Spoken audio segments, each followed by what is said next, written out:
8 billion people reside on the space rock known as Earth. Out of those 8 billion people, 3.32 billion of them play video games in some form or another. Once a hobby widely seen as something partaken only by nerds and children, gaming has evolved and taken a grasp of all types of people. As of 2023, the video game industry is valued at $184 billion, and this is for good reason. The unfounded adage that gaming is exclusively reserved for nerds and children is a thing of the past, as nowadays, gaming has something to offer for absolutely everyone. Whether you're a 7-year-old first grader, an edgy 16-year-old high school sophomore, a 35-year-old accountant, a 70-year-old retiree, or whoever you may be, gaming has something to offer to everyone. Gaming has firmly found itself a spot in modern-day pop culture, and it doesn't seem to be going anywhere anytime soon, which is a stark contrast to the near death of the gaming industry back in the early to mid-1980s. The video game industry made a rebound like no one could have ever imagined, and this was thanks to Nintendo coming in and releasing the Nintendo Entertainment System to the US market on October 18, 1985, 2 years after its initial release in Japan on July 15, 1983, originally known as the Famicom. While the Nintendo of today is a laughingstock due to a plethora of reasons that go outside of the scope of this video, the Nintendo of the 1980s was the industry king. And if Nintendo never intervened, gaming likely wouldn't have survived and evolved to what it is today. Over the last 40 years, all sorts of video games have hit the market. From fighting, shooting, and simulation games like Mortal Kombat, Call of Duty, and Microsoft Flight Sim, to puzzle, strategy, and racing games like Portal, Sid Meier's Civilization 6, and Forza Motorsport, the gaming industry has been inundated with all sorts of video games for all kinds of people to choose from. Some people prefer the more relaxed approach to games such as The Sims and Animal Crossing. Other people prefer using their brain to devise the best strategy in Sid Meier's Civilization 6, while another group of people enjoy the thrill and challenge of the Dark Souls series. Another group of people enjoy owning noobs in Call of Duty lobbies, and another group of people enjoy the thrill of door-to-door racing in games like Assetto Corsa Competizione or iRacing. Each person will find what they enjoy the most, and that's the beauty of gaming. There's something for everyone. I'm 24 years old, and I've been playing video games for as long as I can remember. I've played a large variety of video games in the nearly quarter century I've roamed the lands of Earth, and while I generally enjoy all types of video games, the ones I'm pulled to the most are the ones that offer a challenge or competitive aspect of some sort. While some people enjoy the more passive and casual approach of The Sims 4, Animal Crossing, or Farmville, this does nothing but turn me away. Challenge is one of the key components of gaming, and without it, what reason is there to play? Myself and many others feel this way, and this feeling is the result of a deep-rooted human need. This need is the desire for competence. Competency is one of the key components of a healthy state of mind, and without that feeling of competence, it can lead a person down a dark path of burnout, low self-esteem, and even depression. If you go on YouTube and search Dark Souls cured my depression, you'll discover dozens of videos of people going into the ways in which playing the Dark Souls series gave them purpose in life they previously didn't have. That's not to say everyone who plays Dark Souls is depressed and lacks competence in their real life, as there are a lot of people who are happy and competent in real life that too spend countless hours immersed in the world of Dark Souls. From the challenge of Dark Souls and Elden Ring to the competitiveness of Trackmania and Forza, these games inflict a feeling of purpose, and that feeling of purpose is powerfully addictive. A feeling of purpose is something I find lacking in a game like Minecraft, which is why once I've established a base to call home,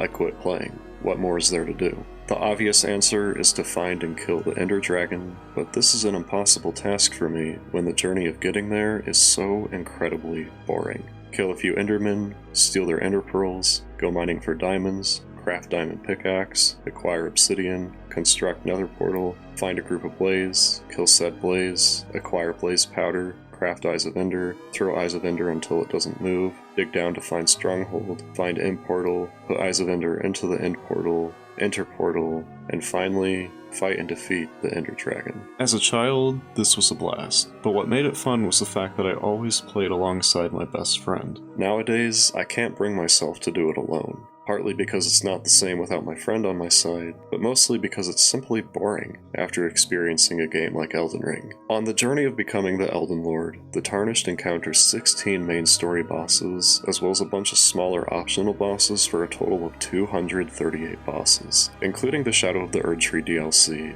this number goes up to 272 bosses, and each boss offers a challenging and rewarding experience. Since January 2023, I've played through the base game of Elden Ring twice now, and I recently finished the DLC. I have poured 500 hours of my life into this game, and I thoroughly enjoyed every last minute of it. The rush of adrenaline when fighting some of these bosses, followed by the immense feeling of euphoria after finally reigning victorious, is addicting to such an incredible degree I can't even begin to put it into words. The first time I fought Malenia, it took me 3 full 5-hour nights before I finally showed her defeat, and the sense of reward that rushed through me after walking away from that fight was nothing short of incredible. This feeling is perfectly encapsulated by the way in which Cenat reacts when, after hundreds of failed attempts, he finally takes down Consort Radahn.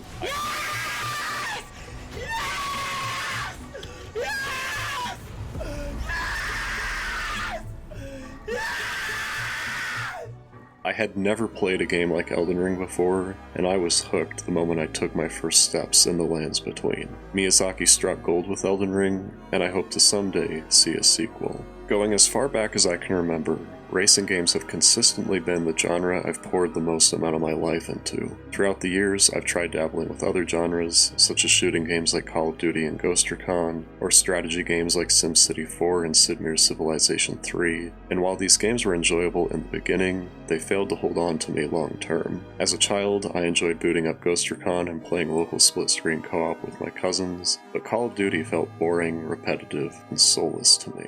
I wouldn't say I had a bad time with SimCity 4 and Sid Meier's Civilization 3, but my ADHD brain makes it impossible for me to dedicate significant time into these games. I find the slower pace of these games very hard to sit through, whereas in a game like Elden Ring, stopping for even a 1-second breather could be the thing that kills you. Some people dislike this, but I find it very, very addicting. I absolutely adore the challenging and fast-paced structure of Elden Ring, and this is the same reason I have always been pulled by racing games over other genres. While there are some exceptions, racing games are mostly about whoever can cross the finish line first, and the adrenaline of racing door-to-door at over 150 miles per hour and narrowly taking the win is about as addicting as it gets. Similar to the feeling of laying Malenia to rest after days of previously failed attempts. Outside of intense door-to-door racing, most racing games have a time trial mode of some variation, and this feature is beloved by many. Time trial, as the name implies, is all about setting the fastest time on a given car and track combination and climbing the ranks of the leaderboard to get as high as you can muster. My ADHD is accompanied by perfectionism, which makes me incredibly competitive. I am not satisfied until I know I have set the fastest time I can muster, and I won't stop until I have achieved this, even if it means putting myself through 10 hours of misery to find those last couple of tenths. As a working 24-year-old with real-life responsibilities, I can't do this the same way I could as an unemployed teenager, but I'll very regularly spend 4 or 5 hours on a Saturday or Sunday putting down laps in the time trial mode of Forza Motorsport, and when I'm done, I will almost always walk away with a top 10 position. The feeling of gradually laying down faster and faster lap times and working my way through the ranks of the leaderboards is all-consuming and fills me with an immense feeling of accomplishment. Time trial is the sole reason I have poured over 7,600 hours, or over 316 days of my life across the last 3 Forza Motorsport titles over the last 8.5 years. That equates to over 3.6% of my life, which goes to show the power of challenging competition. While games like Dark Souls and Elden Ring are completely different to games like Trackmania and Forza, what they both have in common is that of rising to the challenge and overcoming said challenge. Whether it's taking down Malenia and Elden Ring after days of previously failed attempts, or finally stringing the perfect lap together in Forza or Trackmania and grabbing a hold of the world record, both instances inflict the player with the same feeling. A feeling of triumph and rising to the occasion. Fighting the mini-bosses in Elden Ring and partaking in time trial events in racing games teach players valuable lessons in perseverance and focus that carry over into the real world. In my real life, whenever something comes up that makes me feel nervous or anxious, Persevering through the bosses of Elden Ring, or finally securing a world record in a Forza time trial event, have given me the confidence that whatever challenging task I'm faced with, I'll be able to overcome and conquer. In both Forza and Elden Ring, the journey, the progress, and the moments of triumph are what keep me coming back for more. When a game doesn't have these things, it completely kills any and all desire to play. For instance, one of the biggest things I dislike about Forza Horizon is that you're handed everything from the beginning, and what's the fun in playing when you're given everything at the start and there's no challenge to overcome? There is no fun in that, which is why every Forza Horizon beyond FH1 has failed to hold my attention for more than a couple of weeks. If you're interested, I discussed this matter more in depth in my video, The Disappointment of Modern Open World Racing Games, which I will have linked in the description of this video. Anyway, in a world that often feels chaotic and overwhelming, with people living their day-to-day lives feeling hopeless and powerless due to never-ending wars, corrupt politicians, economic woes, and much more, fighting and overcoming the bosses of Elden Ring, or setting a personal best in a time trial event in a racing game and rising through the ranks of the leaderboards, allows people to disconnect from the world and obtain a sense of accomplishment and control that can be hard to come by in the real world. Ultimately, whether it be through Discord communities, online forums, or social media sites like Twitter, these games allow people to bond with other players about their triumphs and defeats, forming a sense of belonging